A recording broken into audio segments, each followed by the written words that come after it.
예, 오늘은 창세기 4장입니다. 사실은 뭐 3장까지 내용을 다 우리가 공부했다고 볼 수는 없는 거고요. 워낙 그 안에 담겨 있는 내용이 방대하지만 성경이 전개되어 나가는 과정 중에서 또 여러 번 반복되기 때문에 또 필요하면 우리가 언제든지 창세기 3장으로 돌아가긴 할 텐데요. 그래서 그래도 비교적 15번에 걸쳐서 창세기 1장서부터 3장까지 우리가 좀 살펴봤고요.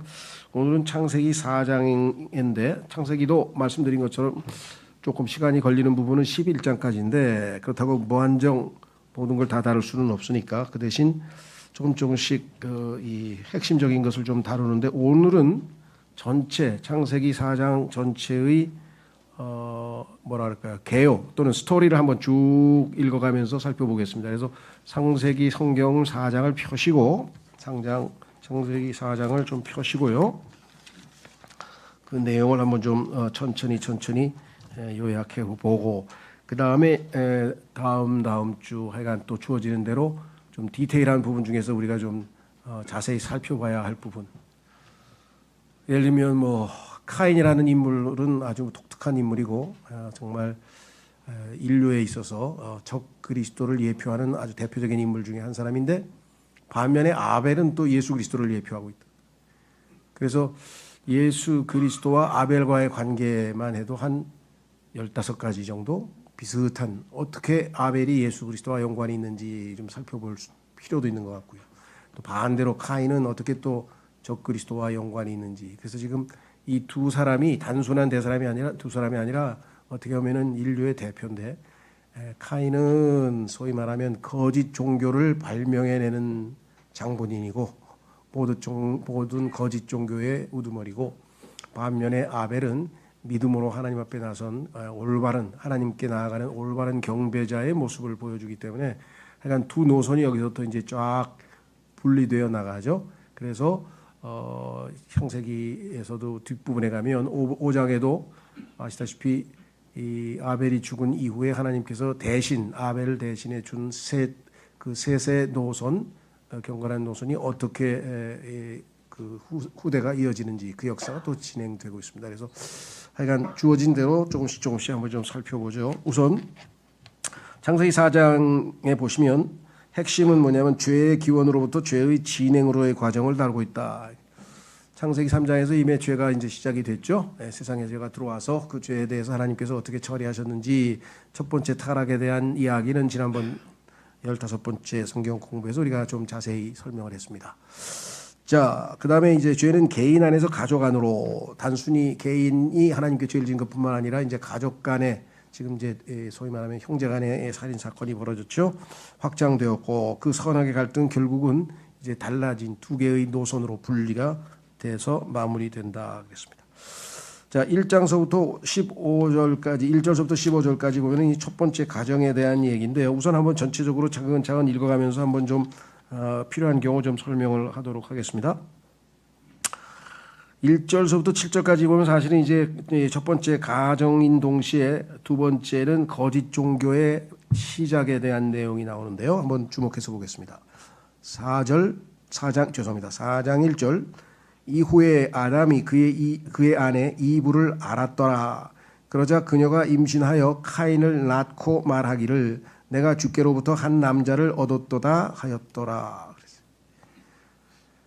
여기서 성경에서 알다고 하는 단어는 단순한 정보, 정보를 얻는 것에 그치는 것이 아니라 아주 친밀한 교제적, 체험적 지식이라고 하는 것을 알 수 있죠.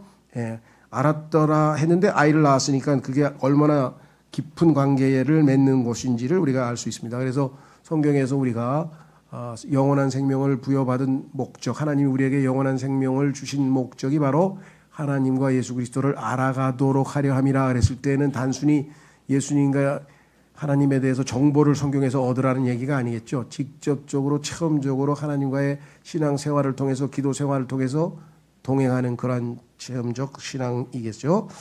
자, 그다음에 주께로부터 한 남자를 얻었도다. 그래서 이 카인이란 단어 자체가 얻었다라는 뜻인데 이분은 착각을 했던 것 같아요. 창세기에서 하나님께서 자기에게 주실 이 남자아이 사내를 바로 이 아이가 하나님께서 주신 것이다라고 이제 착각을 해서 이름을 그렇게 멋지게 부르긴 불렀는데 어떤 의미에서는 이브가 믿음을 가지고 있었다고 하는 것을 우리에게 상징적으로 보여주는 것 같아요. 아담의 경우에는 이제 창세기 3장에서 이제 소위 말하면 자기 아내를 살아있는 모든 자들의 어머니 이브라고 하는 이름으로 붙였다는 얘기는 하나님의 약속의 말씀을 믿고 이브가 죽지 않을 것, 하나님의 그 약속대로 죽지 않을 것을 알고 믿음을 행사한 것이라고 본다면 이브는 믿었는지 안 믿었는지 얘기가 앞부분에는 안 나오다가 여기 뒤에 가서 하나님께서 약속하신 그 아이가 여기에서 태어났다라고 하는 생각을 했을 것입니다. 그렇죠? 자, 그런데 문제는 착각을 했지만 그래도 그것은 어떻게 보면은 믿음의 표시였는데 이어서 그리고 그녀가 다시 2절 그의 형제 아벨을 낳았더라. 자, 여기서 이제 이름을 아벨로 지었다는 얘기는 없지만은 아벨이라고 하는 단어 자체가 우리에게 상징적으로 주는 것은 허무하다, 공허하다, 허탈하다 뭐 이런 내용이에요.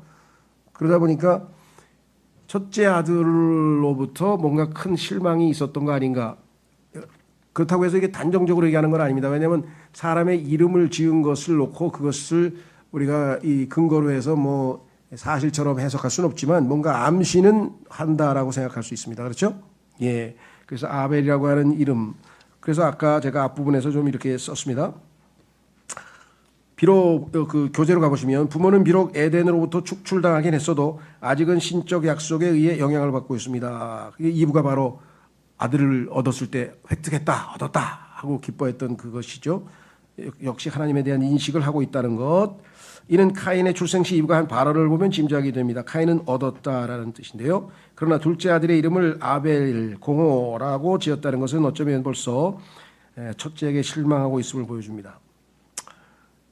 자, 그래서 이 두 형제에 대한 이야기가 전개되고 있는데요. 여기서 이제 뭐 자세한 얘기는 하지 않겠습니다. 왜냐하면 그 우리가 단정적으로 얘기할 수 없는데 그렇게 보는 사람도 있어요. 그 뭐냐? 첫째는 4절 1절에서 그녀가 임신하여 카인을 낳고 말하기를 이렇게 돼 있죠. 그런데 2절에 가니까 그리고 그녀가 다시 그의 형제 아벨을 낳았더라. 근데 거기에 임신하여 라는 표현이 없어요. 그래서 이제 이 표현을 두고 이거 혹시 뭐 어떤 그 출생의 일종의 비밀, 뭐 쌍둥이라는 얘기도 나오기도 하고 여러 가지 얘기가 나옵니다. 그래서 성경에서 성경적 사실과 성경에 근거한 추측과는 좀 구분해야 돼요. 성경에 정확하게 나와 있는 건 사실이니까 그대로 받으면 되죠. 그런데 거의 추측을 근거로 해볼 때 맞는 것 같지만 그것이 성경에 나와 있지 않은 사실. 예를 들면 지난번에도 말씀드렸습니다마는 생명나무는 올리브 나무였을 것이다 해서 보면 성경적으로 한 10여 가지의 근거를 찾아낼 수 있습니다. 성과학의 지식의 나무는 포도나무였을 것이다 해서 그것도 한 10여 가지 증거를 낼 수 있지만 그걸 단정적으로 올리브나무, 생명나무를 우리가 할 수 없는 것은 성경에 안 나와 있기 때문이죠. 다만 가죽옷의 그 근거, 어떤 짐승이 죽어서 가죽옷을 만들었을까? 가죽옷의 그 재료를 만든 그것은 아마도 거의 대부분이 우리가 어린 양이었을 것이다라고 이제 추측을 하는 이유는 일관적으로 창세기부터 계시록까지 예수 그리스도를 예표하고 있는 것이기 때문에 그래서 신약에서도 갈라디아서에서 우리가 그리스도 예수 안으로 침례를 받은 자는 예수 그리스도로 옷 입었느니라 이렇게 됐잖아요. 예수 그리스도께서 구원의 옷 또는 옷 이런 표현을 여러 번 반복하고 있기 때문에 가죽옷은 거의 어린 양의 가죽일 것이다라고 우리가 거의 이제 사실처럼 얘기하지만 그것도 100% 사실이라고 단정 지을 수는 없죠. 그렇죠. 또 논쟁 가운데 하나는 계시록 11장에 나오는 두 증인이 나오는데 그 두 증인에 대해서는 만약에 이게 누군가를 우리가 추정을 해본다면 성경적으로 봤을 때는 가장 이 성경에 근접한 것은 당연히 모세와 엘리야죠. 왜냐하면 그들이 행한 기적이나 이런 모든 것들로 봤을 때 모세와 엘리야와 가장 적합하죠. 그렇죠. 에녹은 아무래도 아닌 것 같고. 근데 그렇다고 해서 이 두 사람이 모세와 엘리야라고 단정 지을 수 있겠는가? 이것도 우리가 그냥 모세와 엘리야다 이렇게 얘기할 수는 없다는 거죠. 그래서 이제 많은 분들이 그러면 다 정확한 게 하나도 없네요. 뭐 이렇게 생각하실지 모르지만 명확한 것도 꽤 많이 있습니다. 그래서 하나님께서 그냥 놔둔 거는 우리가 그냥 놔두고 성경의 기록 목적에 충실하면 돼요. 성경의 기록 목적은 예수님이 뭐라 그랬습니까? 성경은 나에 대하여 증언하는 거라 그랬대.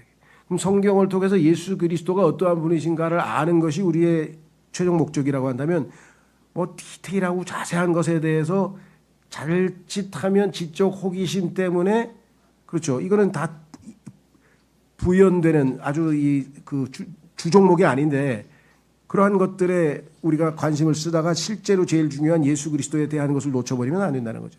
그래서 아까 얘기했던 아벨과 예수 그리스도와의 유사성 이런 거에 대해서는 우리가 집중적으로 좀 공부를 하려고 하는 것은 아벨의 어떠어떠한 모습과 예수 그리스도의 어떠어떠한 모습이 쫙 일치해서 아벨은 예수 그리스도를 예표한다. 그러니까 예수님에 대해서 알아가는 핵심적인 그런 내용이기 때문에 우리가 관심을 갖는 거죠. 이런 걸 좀 주목하시면 좋을 것 같습니다. 자, 그래서 3절 그리고 시간이 흐르고 이러한 일이 있었으니 곧 카인이 지면에서 나온 열매 중에 주께 바칠 제물을 가져왔더라.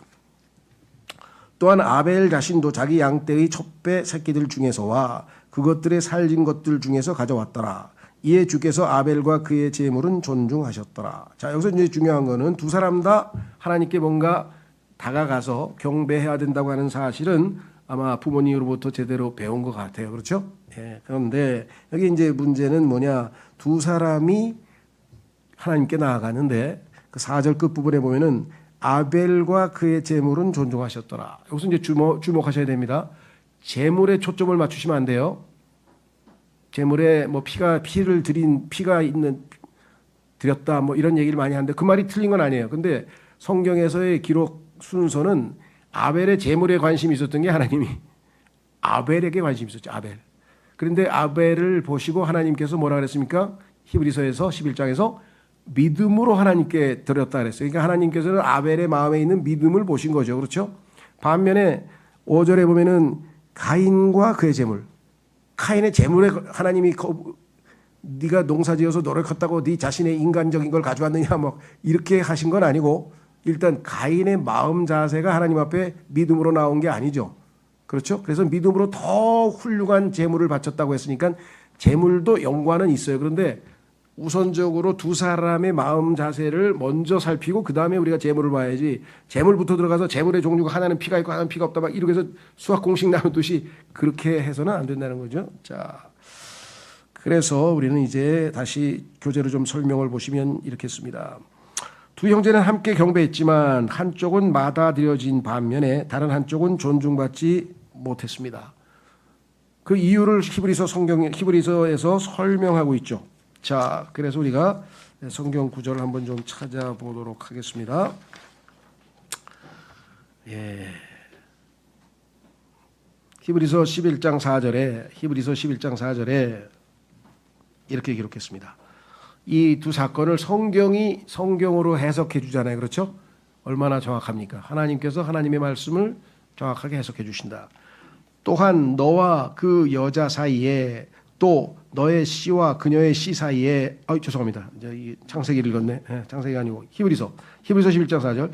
믿음으로 아벨은 자, 거기에 믿음으로가 들어가 있습니다. 믿음으로 아벨은 카인보다 더 훌륭한 희생 제물을 바쳤으니. 그걸 어떻게 믿음인지 알 수 있을까요? 요걸 여러분 이제 좀 이해하셔야 돼요. 성경적 메커니즘을. 자, 그것으로 그는 자신이 의롭다는 증거를 얻어냈으며 하나님께서 그의 예물들에 관하여 증언하셨느니라. 증언한 것은 어떻게 증언했는지는 이것도 추측할 수 있어요. 왜냐하면 하나님께서 받으신 예물은 하늘에서 불이 내려와서 태웠어요. 삼손의 경우도 그렇고 성경에 보면은 하나님께서 솔로몬의 경우도 그렇고 하나님께서 그 바친 헌물을 받으셨다고 하는 증거는 하늘에서 다른 데가 아니라 하늘에서 불이 내려와서 태웠거든요. 그런 근거로 봤을 때 여기서 증거를 얻었다는 말은 어떤 모습을 보고 하나님이 받으셨다고 알 수 있는가는 하늘에서 불이 내려왔을 것이다. 왜? 성경 다른 곳에서 보니까 그렇더라. 이것도 추정 우리가 가능하겠죠. 자, 그 다음에 여기에서 그런즉 그가 죽었으나 믿음으로 아직 말하고 있느니라. 이것도 믿음은 증언하고 있구나. 자, 여기서 이제 우리가 살펴봐야 될 것이 뭐 있습니다. 첫째는 어떻게 아벨이 믿음으로 바쳤는지를 알 수 있는가? 제가 교재에다 이렇게 설명을 좀 했습니다. 그 이유는 히브리서 11장 4절에 나온 대로 아벨은 믿음으로 카인보다 더 훌륭한 희생제물을 바쳤기 때문이었습니다. 성경에 써 있는 그대로 설명했습니다. 이 방법, 즉 믿음으로만이 하나님께 나아갈 수 있다는 것을 부모로부터 배웠을 것입니다. 자, 이게 이제 중요합니다. 성경에 따르면 믿음은 어디에서 나오냐? 이렇게 들음에서 나온다 그랬어. 듣지 않고는 믿음이 안 생긴다 그랬거든. 그러면 부모가 얘기를 하지 않고서야, 부모가 자기들이 죄를 지어서 하나님께서 가죽옷을 만들어서 이렇게 입혀서 우리가 용서받고 뭔가 자신들이 구원받았다고 하는 간증을 하지 않고서야 아벨이 들 수 있는 방법은 없죠. 그렇죠? 예, 그래서 자, 한번 확인해 보겠습니다. 성경 구절에 우선 성경에 보면은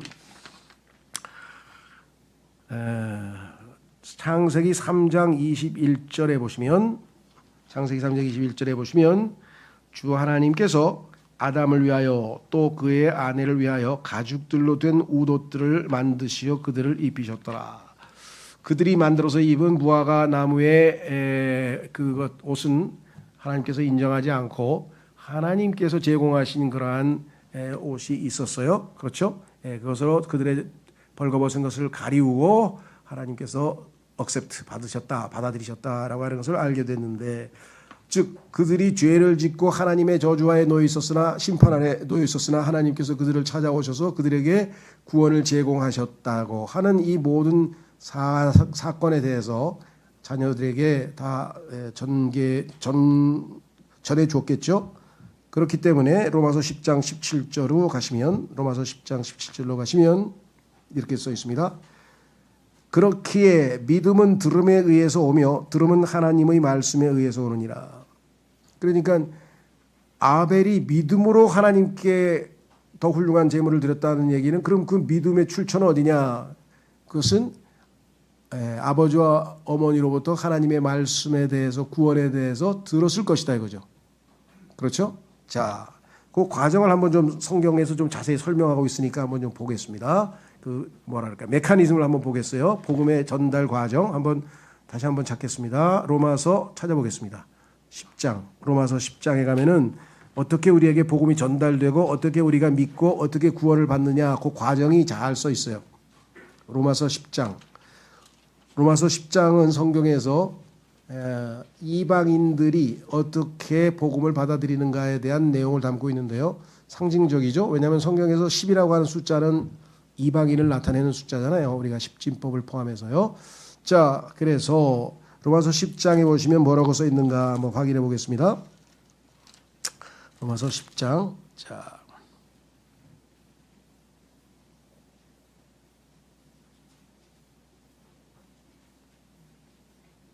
13절로 가겠습니다.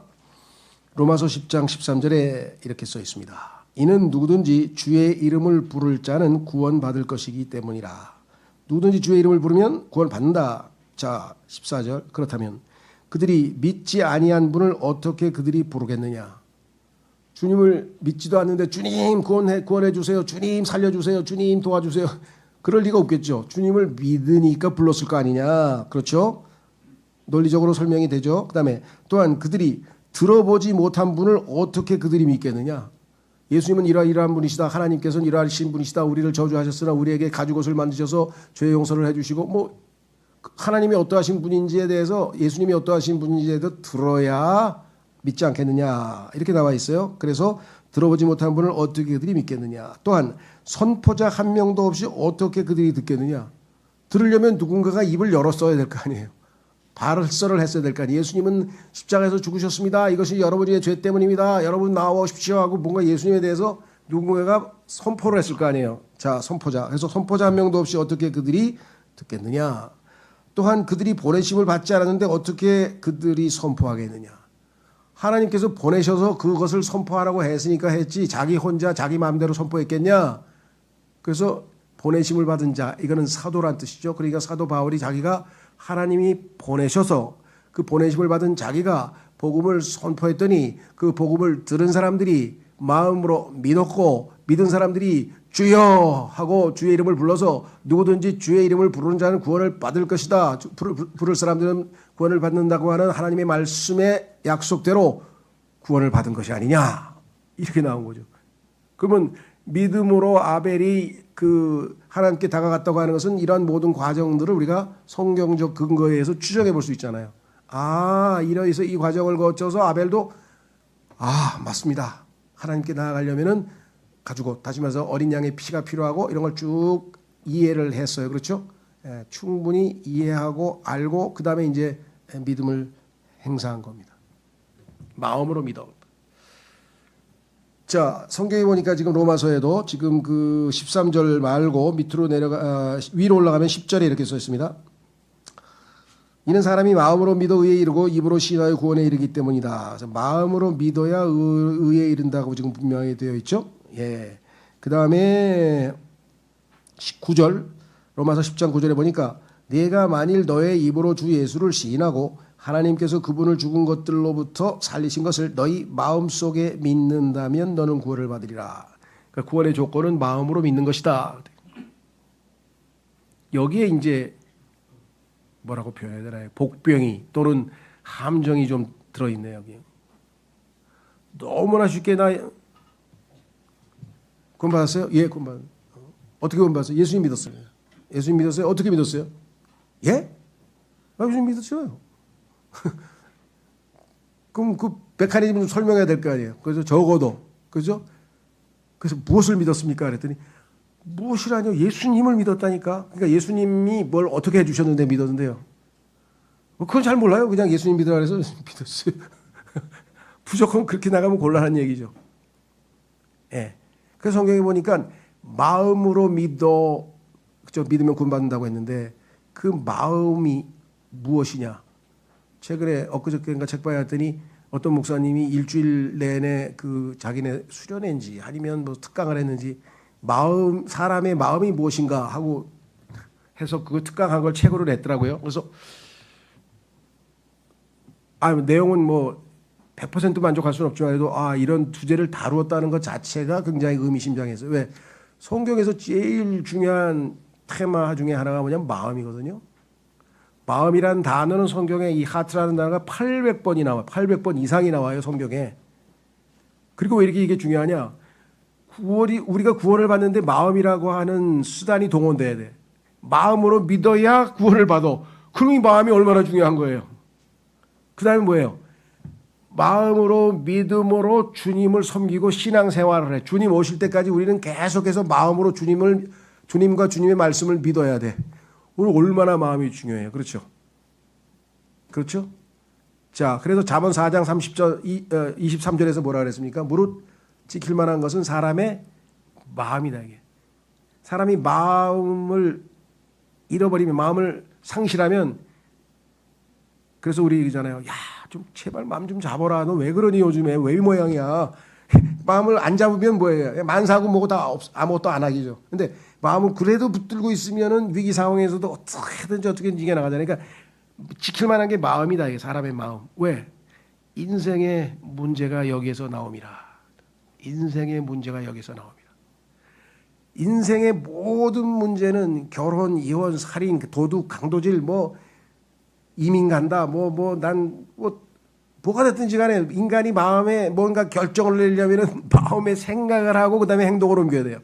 그래서 성경에 보면 마음, 생각, 행동, 그럼 행동이 누적이 되면 뭐예요? 이제 습관이 누적이 되면 인격. 그래서 한 인격이 하나님 앞에 그리스도의 형상으로 형성되어 가는 모든 과정에 제일 중요한 게 마음이에요. 그래서 마음이 더럽혀지면 하나님하고는 접근하기가 어렵겠죠. 그렇죠? 예. 그래서 이 정말 중요한 게 마음인데요. 예, 지금 여기 분명하게 자, 성경에 보니까 마음으로 믿을 때 적어도 성경에서 마음은 3가지 기능을 가지고 있어요. 왜, 어떻게 할 수 있냐? 성경을 찾아보면 알아요. 예수님께서 제자들에게 너희가 마음으로 깨달았느냐? 여기서부터 이제 현대과학에서는 무슨 소리야? understanding, 깨닫는 게 마음이라고? 하트라고? 아니지. 브레인이지. 뇌로 깨달아야지. 예, 그건 비성경적이에요. 성경은 예수님께서 너 마음으로 깨달았느냐? 이렇게 물어봐요. 이건 뭐예요, 이건? 예, 이건 하드웨어야. 진짜 소프트웨어는 마음이야. 마음에서 깨달아지는 거예요. 어느 정도냐? 온 우주 만물이 하나님의 말씀으로 창조되었다. 이것을 understand 할 수 있어요. 우리가 어떻게? By faith. 히브리서 11장에 써 있어요. 야, 이 우주 만물이 빙하, 이 우주 하늘에 있는 별들 이거 다 하나님이 지었어? 맞아. 어떻게 알아? 난 깨달았어. understand. 나 이해하고 있어. 어떻게 이해해? By faith.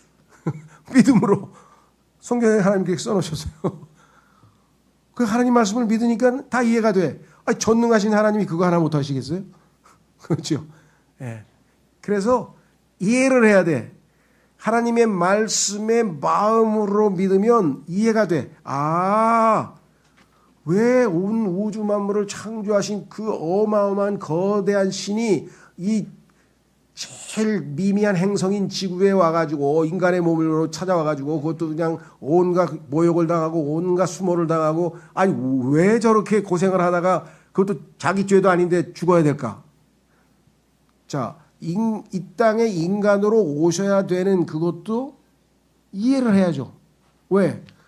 하나님께서 이 땅에 인간들을 창조하셨는데 그 인간들이 하나님의 뜻과는 반대로 하나님을 기쁘시게 하기는커녕 하나님의 말씀에 어긋나고 하나님을 슬프게 하고 비참하게 영원한 지옥불에서 던져질 운명에 처해 있던 그들을 사랑하셔서 그들을 구해내기 위해서 아들에게 그 뜻을 전했고 아들이 순종해서 자신이 속죄 헌물로 드려지겠습니다 하고 지금 내려오신 거 아니에요. 그렇죠? 네. 그러면 성경에 따르면 인간을 구속하려면 인간이 필요해요. 짐승을 구속하려면 짐승이 필요하고 그렇죠? 왜? 같은 동급이어야 되잖아요.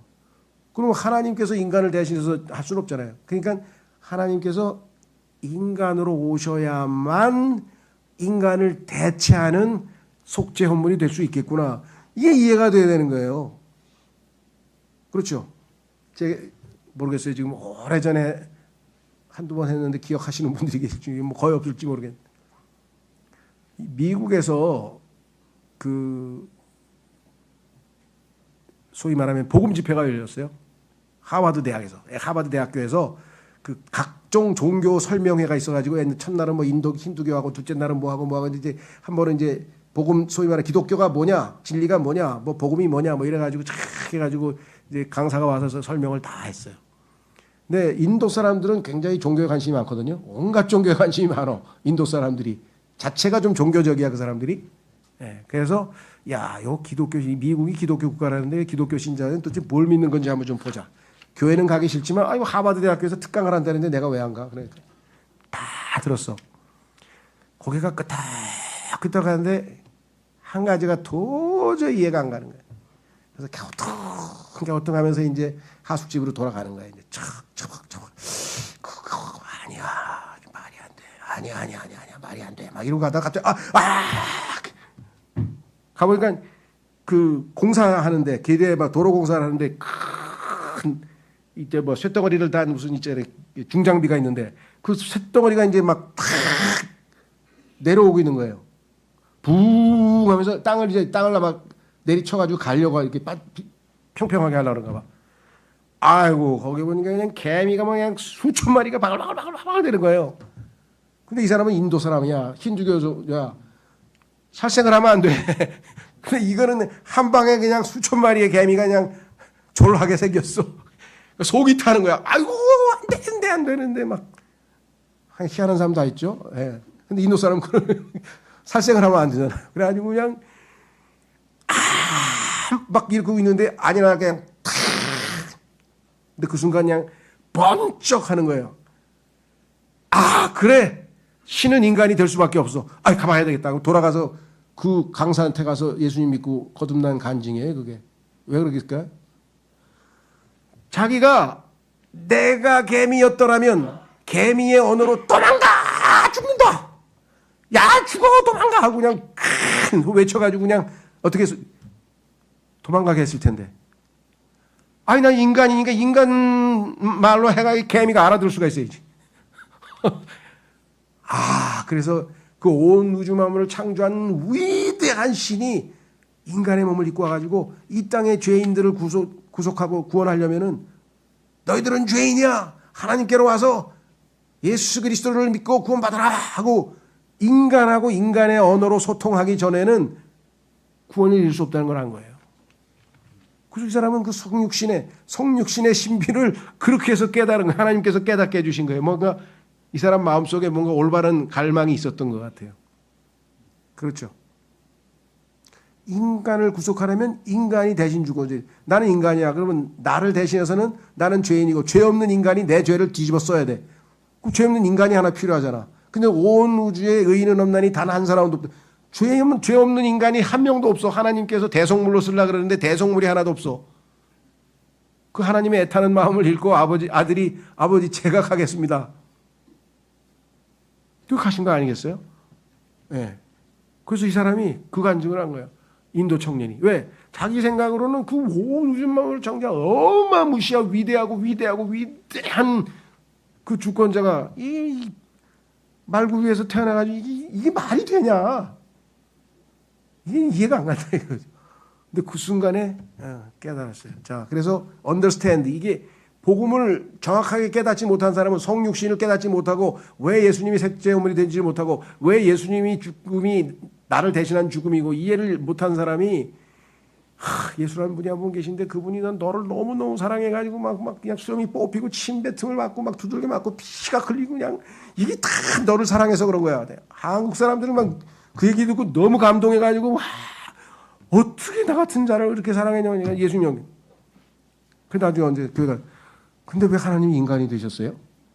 그 물어보는 거야. 왜? 이해를 못한 거야. 그러니까 복음을 들었어도 부실하게 듣고 이게 잘 모르는 거예요. 성경에 예수님께서 물어보자. 너희가 내가 한 말을 마음으로 깨달았느냐? 두 번째는 너희 마음에 찔림이 왔느냐? 이걸 그렇죠? 이해는 했어. 근데 그것이 너의 마음에서 와 닿았냐 이거야. 그 얘기는 뭐냐면 너를 얼마나 사랑하셨기에 그 위대하신 하나님이 인간의 몸을 입고 이 땅에 오셨고 아들이 아버지를 얼마나 사랑하셨기에 아버지의 뜻을 이루기 위해서 그런 엄청난 행동을 했을까? 너 같은 죄인을 위해서 그분이 너를 그렇도록 사랑해서 구원하셨다는 거 하나님의 선하심이 이해가 되냐? 하나님의 선하심을 알겠냐 했을 때 이해가 되는 순간 어떻게 되겠어요? 마음에 찔림이 올 거 아니에요. 어떻게 나같이 이런 더러운 이런 자를 위해서 저분은 저렇게 사랑을 베푸실 수 있을까? 감동을 할 거 아니에요. feeling이 올 거 아니에요. 마음의 두 번째 요소는 뭐예요? 감정이에요. 물론 예수님을 믿었다 그래가지고 뭐 그냥 처음부터 막 십자가의 사랑을 깨닫고 막 눈물을 콧물을 흘리고 막 이래야 되는 건 아니에요. 예를 들면 어떤 분은 예수님 믿었어. 영접했어. 다 이해가 됐어. 야, 하나님이 인간이 되셔 내 죄값을 갚았구나. 근데 첫날은 맹숭맹숭했어. 그래서 갔어. 근데 일주일 후에 보니까 동네에서 복음 집회 갈립니다 하고 또 뭐 광고가 났어. 일주일 뒤에 갔어. 갔더니 그날에 막 오열을 한 거예요. 오열, 통곡. 왜? 이게 엄청난 사랑이었구나. 그냥 막. 그러니까 어떤 사람은 하나님의 사랑을 뒤늦게 이 어떤 감정적인 거기가 올 수가 있어요. 그렇죠? 예. 뭐 당장 처음부터 뭐 막 감동을 이렇게 안 할 수도 있어요. 자, 세 번째. 성경은 그러면 마음이라고 하는 건 뭐예요? 첫째는 understanding. 둘째는 feeling, 느낌. 세 번째는 뭐예요? decision. 결단을 내리는 거예요. 오늘부터 주 예수 그리스도를 나의 주님으로 믿겠습니다. 요 세 번째를 사람들이 요즘에 특히 지난번에 얘기했던 칼빈주의자, 장로 소위 말하면 예정론자라든가 그다음에 죄송합니다. 구원파 일각에서는 이 세 번째의 중요성을 잘 몰라요. 다 듣고 마음에도 막 너무너무 와닿았어. 그래서 이분을 믿어야 되겠다라고 하는데 야, 예수님 믿으면 난 집에서 쫓겨나겠지? 왜? 난 우리 집 유대인이야. 유대인은 예수 믿으면 그냥 쫓겨나는 거야. 그 다음에 아유 내 여자친구도 나 끝났어. 이제 너무나 끝이야. 그럼 직장에서도 너 예수 믿냐? 나가. 나 안 돼. 우리 유대인 직장. 그럼 인생이 다 망가지는 거야. 안 되겠네. 나 나중에 미국에 유학 가서 미국 가서 믿어야 되겠다. 아유 우리 저 이스라엘에 살다가 내 인생 끝이야. 종쳐 막 별 얘기를 다 할 거야. 그러니까 복잡한 계산한 어쨌든 간에 마음에 그래 죽으면 죽으리라고 뭐 결단을 내리고 예수님 믿겠습니다. 우리 집안에 무슨 저기 제사가 1년에 12번이 열리고 뭐가 어쩌고 저쩌고 해. 믿겠습니다. 우리 저 예전에 신수범 형제님 제사가 1년에 12번이에요. 예. 그래도 예수님 믿고 하여간 그 결단을 내렸잖아요. 그렇죠. 그런데 이 세 가지가 understanding, feeling, 결단, determination, 결단. 이게 마음으로 믿는 순간에 순간적으로 일어나는 순간적으로 영적인 spiritual operation이죠. 그래서 어느 순간에 좀 이상한 거야 다 바뀌어버린 거야 이제 하나님 자녀가 돼버린 거예요. 그렇죠? 예. 자, 그래서 어쨌거나 아벨은 마음으로 믿은 거예요. 그래서 하나님 앞에 믿음으로 나아갔어요. 그렇죠? 성경에 그렇게 기록돼 있어요. 자, 이래서 이제 하나님께 나아가는 방법은 믿음으로 나아가는 거냐? 자기가 최대한 노력해서 선행을 해서 하나님 보십시오. 내가 이런 사람입니다 하고 하나님 앞에 가서 탁 자기 의를 제시해서 하나님 보시 어우 대단히 훌륭하다 내가 받아주마. 이거를 기대하고 나가는 종교인이냐 믿음으로 나갈 거냐. 이 세상이 그 싸움이에요. 성경적 기독교를 제외한 모든 세상의 종교는 다 카인의 종교입니다. 하나님께 뭔가 해서 그 대가로 호의를 얻고자 하는 것이에요. 근데 성경에서 하나님이 말씀하시는 복음과 구원과 진리는 priceless. 값이 없어. 공짜야. 왜? 값이 너무 비싸기 때문에 값을 주고 살 수가 없어. 그냥 선물로 받아야 돼. 호의로. 감사합니다 하고 호의로 받는 것 이외에는 받을 방법이 없는 거예요. 근데 이걸 값을 주고 살려고 하니까 비참하게 되는 거죠. 그러니까 값을 주고 살려고 노력하는 종교인들은 겉으로 보면 굉장히 그럴싸하고 훌륭하고 아무것도 없는 그냥 죄인들은 그냥 가서 감사합니다 하고 받았으니 사람들이 볼 때는 뭐라 그랬어요? 자, 한번 찾아보겠습니다. 고린도전서 1장에 보면 초창기에 예수 믿은 사람들에 대해서 그 구성원들의 모습이 어땠는가 한번 보겠습니다. 고린도전서 1장 26절. 그래서 그런 거예요. 사람들이 그러죠. 모르겠습니다. 이제 여기 계신 분도 훌륭한 분도 계시지만 예전에 보면 내가 아는 분은 그런 얘기했었어요. 난 다 뭐 좋아. 뭐 예수를 믿든 말든 뭐 각자 자유, 종교 자유니까. 그런데 아니 나보다 똑똑한 놈 하나가 예수를 믿더라고. 나 이제 그것 때문에 잠이 안 와 요즘에. 그 자기가 아는 한 자기보다 다 멍청한 놈들만 예수를 믿어가지고 기분이 좋아서 그래 너희는 누군가를 믿어야지. 그러고 살아야지. 나는 필요 없어. 난 워낙 도덕적으로 깨끗하고 빠르게 살. 아 근데 자기보다 더 똑똑한 사람이 하나 친구가 하나 있는데 그 친구가 갑자기 예수 믿는다 그러니까 그냥 이 사람이 막 감당을 못하는 거예요. 왜 그따위 말이 안 되는 걸 믿느냐고. 자 고린도전서 보세요. 뭐라고 그랬냐. 26절 1장 26절. 이는 형제들아 너희가 너희의 부르심을 보기 때문이라. 너희가 어떤 사람인데 하나님이 불러주셨는가 보라 이거죠. 부르심을 받은 자들은 육체를 따라 지혜로운 사람들이 많지 않냐고. 여기서 학창시절에 공부 잘한 분은 그럼 나는 예외구나. 예외도 있어요. 성경에 보니까. 바울도 엄청 머리 똑똑했어요. 예, 바울도 머리 엄청 똑똑해요. 그러니까 뭐 예외가 없는 건 없어요.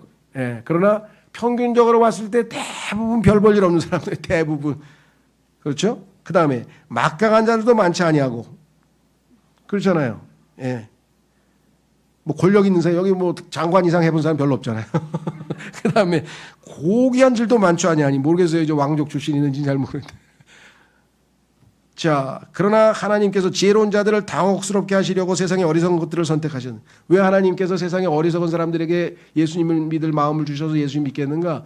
똑똑한 사람들이 하나님 앞에 막 말도 안 되는 자기 의의를 들이대고 막 바리새인들처럼 뭐가 잘했네 못했네 뭐 도덕적으로 훌륭하네 마네 그러니까 하나님께서 내 자신을 알라. 그러기 위해서 뭐예요? 아주 그들이 조롱하는 자들을 택했어요. 또한 하나님께서 막강한 것들을 당혹스럽게 하시려고 세상의 약한 것들을 선택하셨느니라. 이게 하나님의 지혜예요. 그리고 진정 하나님께서 있는 것들을 쓸모없는 것들이 되게 하시려고 뭔가 있다고 하는 사람들을 쓸모없는 자들로 만들어 보시기 위해서 세상의 비천한 것들과 멸시받는 것들을 선택하셨느니라. 목적이 있잖아요. 29절. 이는 아무도 그분의 면전에서 자랑하지 못하게 하려 하십니다. 자기가 훌륭해서 뭐가 있어서 믿었다는 얘기를 하나님은 듣고 싶지 않은 거예요. 그렇죠? 전혀 가치가 없는데 하나님이 사랑으로 은혜로 건져주신 건데 자기가 뭔가 된 것처럼 착각하고 나오는 사람들 있잖아요. 갈라디아서 1장, 갈라디아서 6장.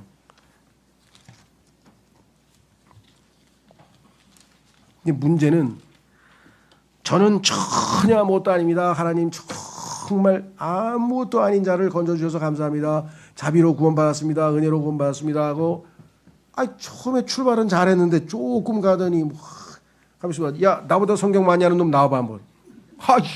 막 이러고 뭐 어째 태도가 좀 이상해져요. 예? 그래서 그런 사람들에게 경고하기 위해서 갈라디아를 하나님이 주신 거예요. 갈라디아. 자 보세요. 갈라디아서 6장 1절 형제들아 만일 어떤 사람이 잘못에 빠진다면 영적인 너희는 그러한 자를 온유의 영 안에서 회복시키라. 잘못에 빠지는 사람이 꼭 있어요. 신앙생활 하다가. 그래서 또한 너 자신을 숙고하여 너도 시험에 들지 아니하게 하라. 그 사람만 넘어지는 게 아니야. 너도 언젠가 넘어질 수 있어. 조심해. 너희는 서로의 짐들을 지라. 그리고 그렇게 하여 그리스도의 법을 이루라. 율법이 아니야. 이건 그리스도의 법이야. 자유의 법, 진리의 법, 사랑의 법을. 그렇죠? 일단 보세요. 이제 3절이 문제예요. 저도 숱하게 봤습니다. 신앙생활 40년째 그죠? 81년서부터 지금 몇 년이야? 그러면 40년도 넘었나? 43년 4년 됐는데 숱하게 봤어요. 누구냐? 3절. 이는 만일 어떤 사람이 자신이 아무것도 아닌데 스스로를 무언가 되는 줄로 생각한다면 nothing. 하나님 보시기엔 you are nothing. 넌 아무것도 아니야. 성경에서는 어떤 정도냐면요. 인간이 어떤 사람이 최상의 상태에 있어. 제일 최고의 수준. 사도 바울이 성령 충만할 때라고 하더라도 하나님 보시기엔 뭐야? 아무것도 아니야 너는. 이렇게 인간의 모습인데 어떻게 그렇게 something. 야, 난 그래도 뭔가 있는 놈이야. 난 신앙생활을 잘해요. 성경을 뭐가 자기를 뭔가 내세우려고 하는 그런 게 조금이라도 있다면 그거는 예수 그리스도의 마음과는 나는 마음이 온유하고 겸손하니 내게 와서 배우라. 그렇게 말씀하셨죠? 보세요. 영어 우리말은 좀 어렵네요. 아무것도 스스로 무언가 아무것도 무언가 something, nothing. 하나님 보시기에 nothing이야. 근데 something처럼 생각을 해. 그런 사람들에 대해서 우리가 스스로 속이는 거라고 성경에서 평가했지. 자기가 자신을 속이는 거야. 하나님 앞에서. 하나님 앞에서 우리가 내세울 게 뭐가 있겠습니까? 자, 그래서 이제 결론으로 가겠습니다. 오늘 이 핵심적인 주 교훈은 우리가 얻었고요. 자, 그러면은 창세기 4장으로 가서 마무리를 짓겠습니다. 다음 시간에 디테일한 건 좀 하고요. 자, 5절. 그러나 그분께서 카인과 그의 제물은 존중하지 아니하셨더라. 그러자 카인이 몹시 경노하였으며 그의 안색이 굳었더라.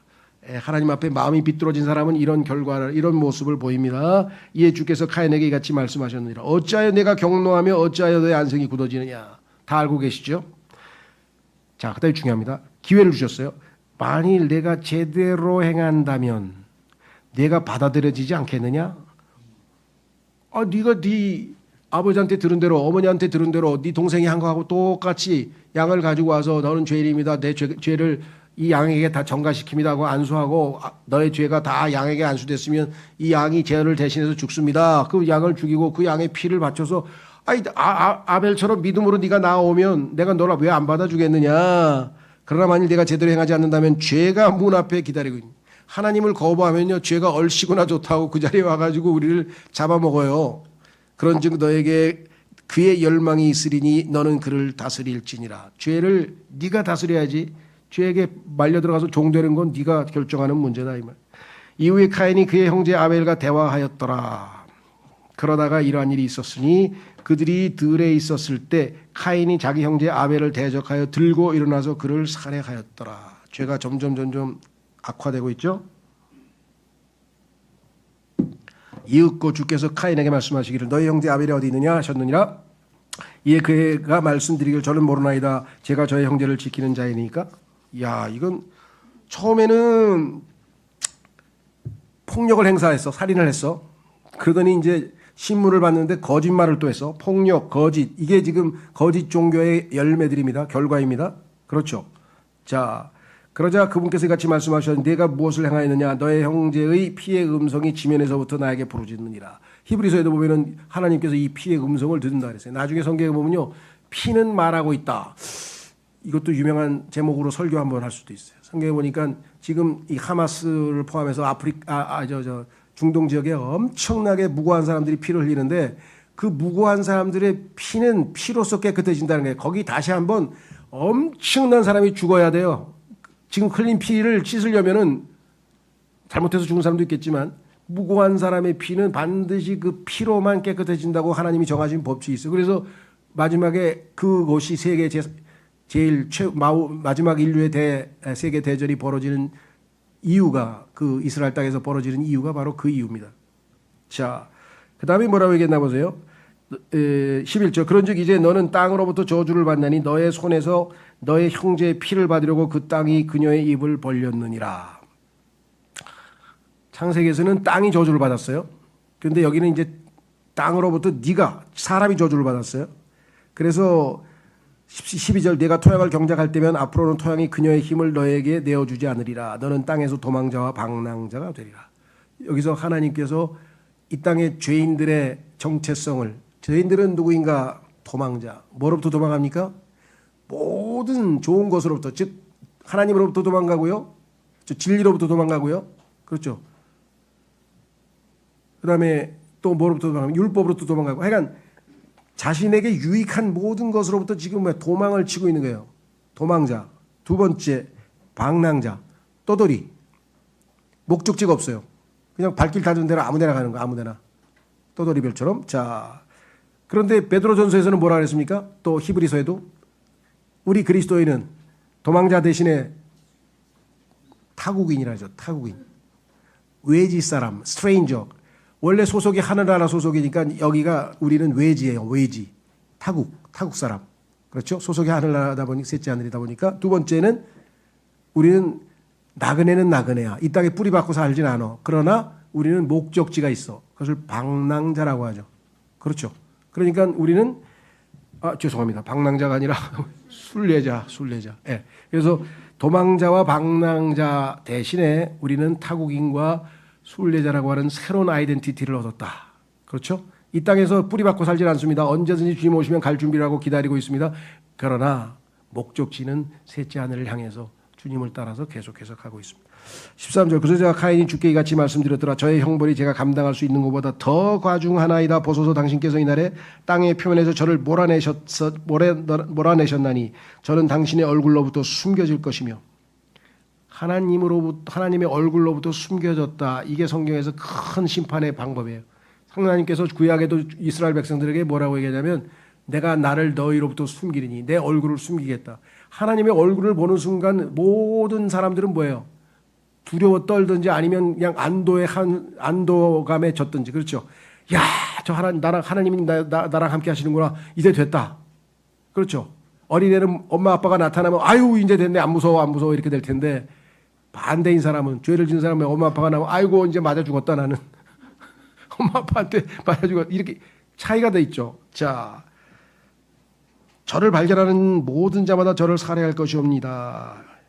야, 이 주제에 또 하나님 앞에 가서 또 뭐 좀 해달라고 예, 주께서 그에게 말씀하시길 그러므로 누구든지 카인을 죽이는 자는 그에게 7배의 복수가 내려지리라 하셨느니라. 그리고 주께서 카인 위에 표를 하셨으니 요 이제 표는 또 전개하면 성경에서 표를 마크란 단어를 쭉 찾으면 나중에 또 이제 짐승의 표까지 연결이 되기. 그를 발견한 어떤 자도 그를 죽이지 못하게 하려는 것이라. 하나님께서 지금 막고 있는 거죠. 예. 때가 되면 하나님께서 때가 될 때까지는 보호하고 계십니다. 자, 그래서 우리는 이제 뒷부분 넘어가겠습니다. 16절서부터 24절.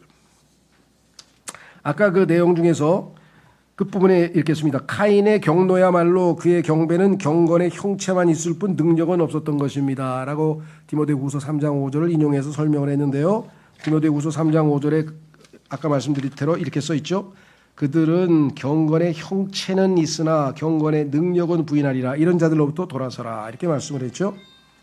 자, 그래서 16절부터 24절까지 보겠습니다. 두 개의 노선. 자, 이제 쭉 읽겠습니다. 16절. 우리는 개요만 하나님께 전체적으로 4장은 자, 그리하여 카인이 주의 면전을 떠나 모든 인류의 비극이 여기서부터 시작되는 거죠.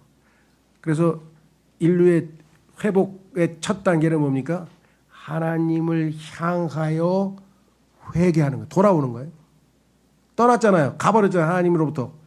그래서 바울이 나는 하나님을 향한 회개와 예수 그리스도를 향한 믿음을 전했다.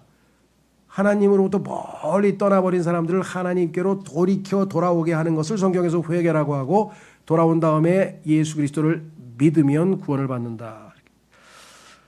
17절. 그런 다음에 카인이 아내를 알았더라. 그러자 그녀가 임신하여 에녹을 낳았더라. 이후에 카인이 한 도시를 건설하였는데, 인류의 도시 문명이 시작이 됐는데요.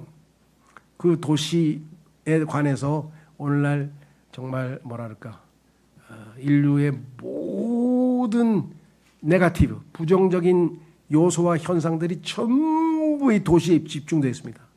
대도시에서 일어나는 모든 현상들을 쭉 열거해 보면 인간이 스스로 불행해지려고 했구나. 첫 출발은 어디서 했습니까? 가든에서 했잖아요. 동산에서. 그렇죠?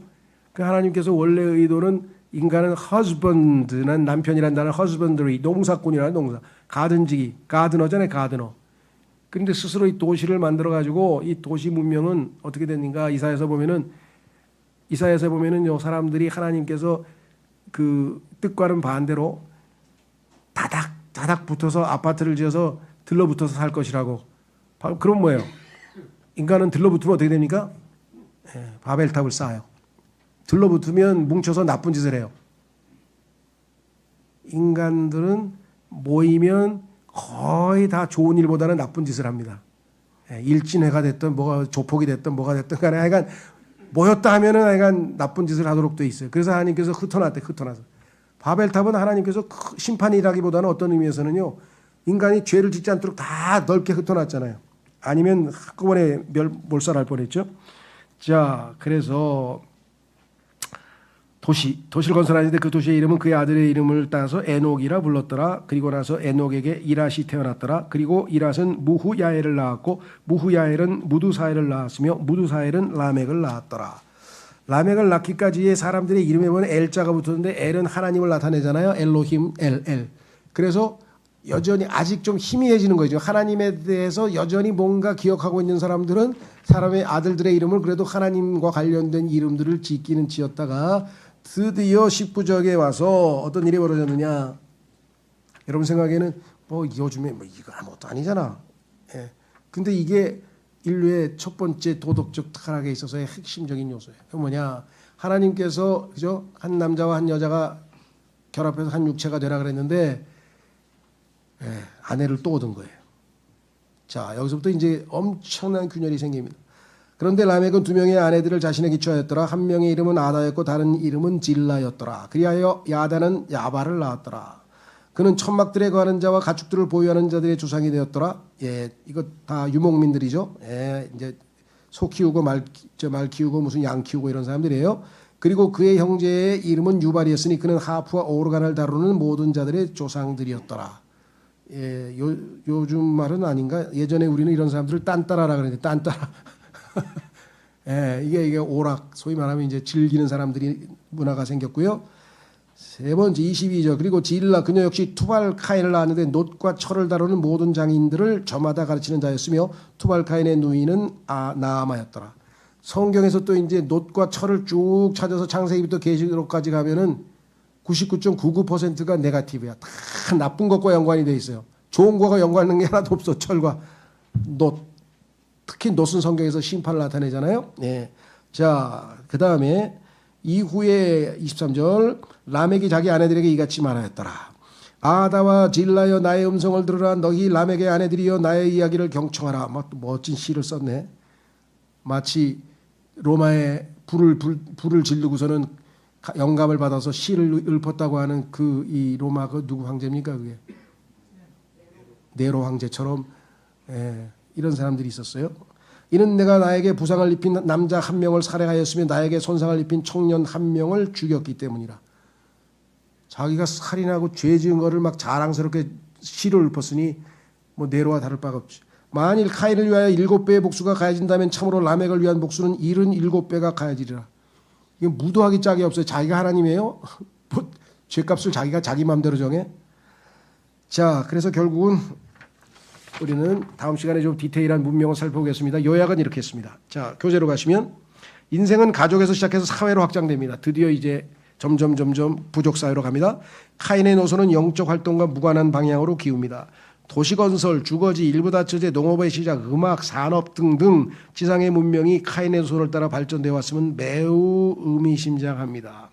이것이 향후 인류의 문화의 노선이에요. 바벨론 문명이 됐든 아니면 그 후에 있는 이집트 문명이 됐든 황하 문명이 됐든 로마, 그렇죠? 그리스 로마 문명이 됐든 아무리 위대한 문명이 됐든 이 노선에서 벗어날 수가 없는 것이고요. 자, 반면에 하나님은 하나님의 계획이 따로 있었습니다. 그것이 바로 25절 26절에 나와 있어요. 마무리 짓고 마치겠습니다. 자, 이후에 아담이 다시 자기 아내를 알았더라. 그러자 그녀가 한 아들을 낳았고 그의 이름을 셋이라 불렀더라. 그녀가 말하기를 이는 하나님께서 카인이 살해한 아벨을 대신하여 나에게 또 다른 씨를 정하여 주셨기 때문이라. 아담을 대신하여 하나님께서 주신 새로운 거룩한 씨 예수 그리스도. 우리는 영적으로 우리가 분명히 볼 수 있죠. 노선이 달라졌습니다. 자, 그리고 그에게 곧 셋에게도 한 아들이 태어났더라. 그러자 그가 그의 이름을 에노스라 불렀더라. 그때 사람들이 주의 이름을 부르기 시작하였더라. 이게 이제 인류에게는 새로운 노선이죠. 주의 이름을 부르는 노선. 아까 우리 봤었죠. 누구든지 주의 이름을 부르는 자들은 구원을 받는다 그랬잖아요. 그렇죠. 예. 주의 이름을 부르는 노선과 인류의 문명을 발전시키면서 인간을 과시하는 휴머니즘, 인류의 인문주의 노선으로 나가는 완전히 두 개의 노선. 근데 이것은 이미 성경에서 예시되어 있었어요. 처음에 하나님, 인간, 그 다음에 뭐예요? 창세기 3장에는 뱀. 그래서 뱀과 하나님 사이에 인간은 어느 쪽을 택할 것인지에 따라서 운명의 결정이 될 거 아니겠어요? 자, 그 다음에 생명나무를 택할 거냐, 지식의 나무를 택할 거냐? 지식의 나무를 택해서 실패했죠. 그렇죠? 여기서도 마찬가지. 항상 성경에는요, 대조. 두 개의 대조 가운데 하나를 선택해야 돼요. 처음에는 하나님께서 어떻게 했어요? 빛과 어둠을 나누셨죠. 그렇죠. 생명나무와 지식의 나무가 갈리게 되죠. 카인과 아벨이 새로운 종교, 그러니까 하나님께 나아가는 종교 방식에서 달라지죠. 자, 그래서 마지막 25, 26절에 이렇게 마무리하겠습니다. 반면 셋의 노선은 다릅니다. 셋째 아들의 출현으로 소망이 생겼고 이에 그녀는 셋, 지명된 자라는 이름을 가진 셋, 이름을 붙여줍니다. 이 노선과 함께 참된 종교의 부흥이 시작된 것 같습니다. 주의 이름을 부르기 시작했죠. 누구든지 주의 이름을 부르는 자. 자, 그래서 묵상 두 노선이 불려졌는데 아까 말씀드린 것처럼 창세기부터 계시록까지 계속해서 둘로 쪼개집니다. 둘로 쪼개지고 하나, 그렇죠? 예. 야곱, 여러분 잘 아시는 것처럼 이삭, 이스마엘 쪼개지고, 그렇죠? 에서, 야곱에서 또 쪼개지고, 그렇죠? 계속해서 하나 남고 나중에는 뭐예요? 그리스도, 적그리스도. 그래서 그리스도 중심의 새로운 하나님의 세계가 펼쳐지겠죠. 예, 그래서 향후 인류 역사가 어떻게 전개될 것인지 쭉쭉 이제 조금씩 속도를 좀 내겠습니다. 다음 시간에는 그 카인과 관련된 거나 아벨과 관련된 거에서 조금 보완 설명을 좀 하도록 하겠습니다. 4장을 한 번 더 보충하겠습니다. 잠깐 기도하고 오늘 성경 공부 마치겠습니다.